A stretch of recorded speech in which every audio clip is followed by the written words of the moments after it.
এর আগের একটি পর্বে নবম শ্রেণীর অজিত দত্তের লেখা নগর কবিতার বিষয়বস্তু আমরা আলোচনা করেছিলাম।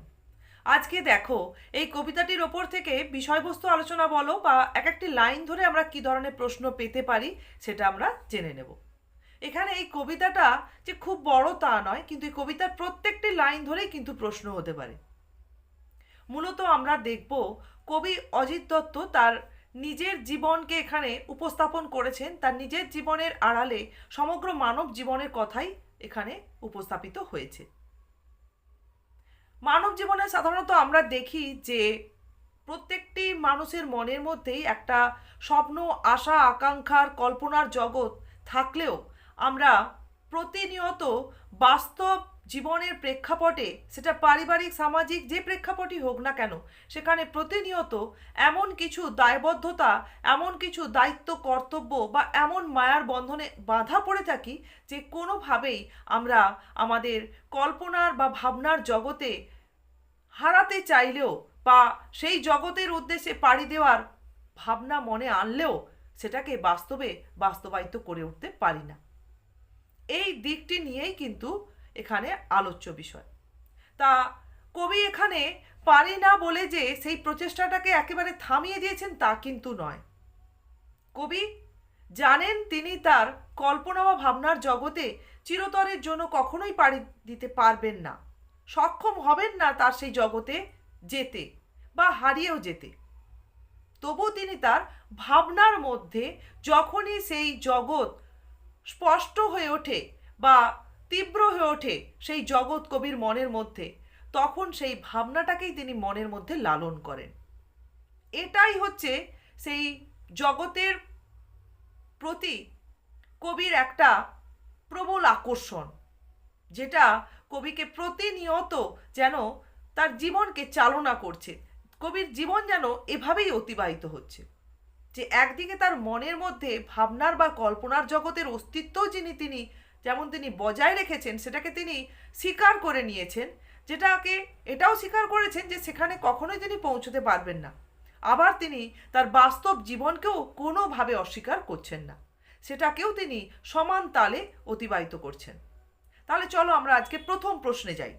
প্রথম প্রশ্ন, সারা রাত মিছে দাঁড় টানি, এই লাইন ধরে কবি কেন সারা রাত মিছে দাঁড় টানার কথা কবিতায় ব্যক্ত করছেন? কবি অজিত দত্তের লেখা নগর কবিতায় ব্যক্ত করছেন যে কবিতার বাস্তব জীবনের প্রেক্ষাপটে সামাজিক, পারিবারিক নানান দায়িত্ব, কর্তব্য বা মায়ার বন্ধনে বাঁধা পড়ে আছেন। তা একটি তরীর তটে নগর করার মধ্য দিয়ে কবিতায় উপস্থাপিত হয়েছে।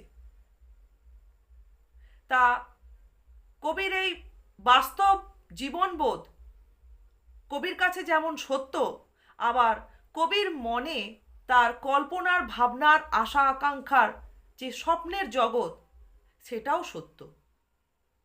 দুটোকেই তিনি তার জীবনে বজায় রেখেছেন, যে কারণে কবি জানেন তিনি তার স্বপ্নের জগতে হারিয়ে যেতে কখনোই পারবেন না, তবুও সেখানে হারানোর প্রচেষ্টা তিনি চালিয়ে যান। তা কবিতায় এই সারা রাত মিছে দাঁড় টানা লাইনটির মধ্য দিয়ে ব্যক্ত হচ্ছে।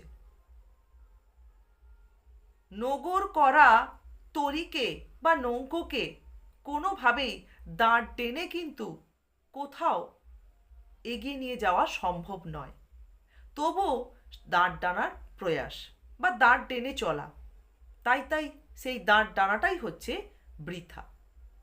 অর্থাৎ বাস্তব জীবনের প্রেক্ষাপটে বাঁধা পড়ে থাকা মানব জীবন বা কবির জীবন যতই ভাবনার জগতে হারানোর চেষ্টা করুক না কেন, সেটা সম্ভব নয়। তবু সেই প্রচেষ্টাটা অনবরত মনের মধ্যে চালিয়ে যাওয়া, সেটা যতই বৃথা হোক না কেন। ব্যাস, এটুকুনি হচ্ছে এই লাইনের মধ্য দিয়ে কি বলতে চাওয়া, বা এভাবে আমরা এর উত্তরটা উপস্থাপন করব।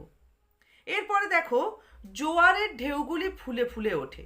এখানে জোয়ারের প্রসঙ্গ আছে। তাহলে কবিতায় এখানে কবি কি বলতে চাইছেন, বা জোয়ারের ঢেউ ফুলে ওঠা বলতে এখানে কবিতায় কি ব্যক্ত করতে চাইছেন?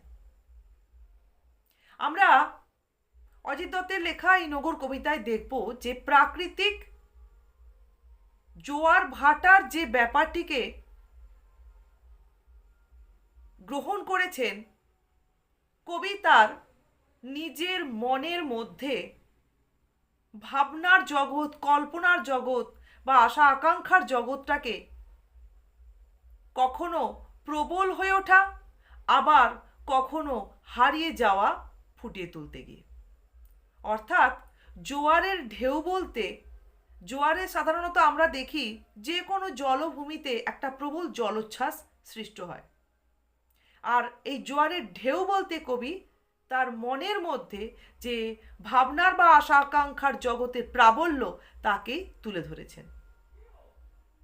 কোনো একটা নির্জন মুহূর্তে কবির মনের মধ্যে যখন তার সেই ভালো লাগার জগতের ভাবনাটা প্রাবল্য লাভ করতে আরম্ভ করে, সেটাই জোয়ারের ঢেউয়ের ফুলে ফুলে ওঠার মধ্য দিয়ে কবিতায় ব্যক্ত হচ্ছে। ব্যাস, এই গেল এই লাইনের ব্যাখ্যা।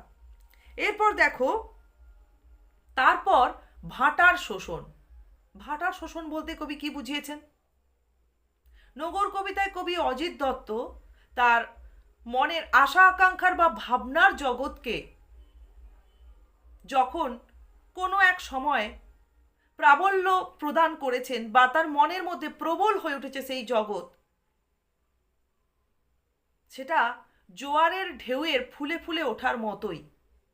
আবার পরমুহূর্তে যখন তিনি তার বাস্তব প্রেক্ষাপট সম্পর্কে সচেতন হয়ে উঠেছেন, তার দায়িত্ব কর্তব্য যখন তাকে তার বাস্তব প্রেক্ষাপটে তার মনকে টেনে নিয়ে এসেছে, তখন কিন্তু স্বাভাবিকভাবেই তার মনের মধ্যে স্ফীত হয়ে ওঠা সেই ভাবনার জগৎ ম্লান হতে আরম্ভ করে। এটাকেই কবি কবিতায় ভাটার শোষণ বলে ব্যক্ত করেছেন। বাস্তবতার প্রেক্ষাপট কবির মন থেকে সেই কল্পনার বা ভাবনার জগৎকে ক্রমশ ম্লান করে দেয়। এটাই হচ্ছে ভাটার শোষণ। ব্যাস, এটা গেল এই লাইনের ব্যাখ্যা, বা এই লাইন ধরে যাই প্রশ্ন থাকুক না কেন এটুকুনি তোমরা ব্যক্ত করতে পারো। আবার ধরো একটা লাইন রয়েছে, জোয়ার ভাটায় বাঁধা এই তটের কাছে। জোয়ার ভাটায় বাঁধা বলতে কবি কবিতায় কি ব্যক্ত করেছেন? তাহলে জোয়ারের প্রসঙ্গটা কবি কবিতায় যে কারণে নিয়ে এসছেন আর ভাটার প্রসঙ্গের মধ্য দিয়ে যা ব্যক্ত করতে চেয়েছেন একসঙ্গে লিখতে হবে। তার পরের লাইনে দেখো যে তার আগের একটি লাইন ছিল, স্রোতের প্রবল প্রাণ করে আহরণ। এখানে স্রোতের প্রবল প্রাণ বলতে কি বোঝানো হয়েছে এবং স্রোতের প্রবল প্রাণ কে কিভাবে আহরণ করে? তাহলে স্রোতের প্রবল প্রাণ বলতে জোয়ারের ঢেউয়ের ফুলে ফুলে ওঠা, অর্থাৎ কবির অজিত দত্তের মনে তার কল্পনার বা ভাবনার জগৎ প্রসারতা লাভ করার কথাই এখানে ব্যক্ত করা হচ্ছে।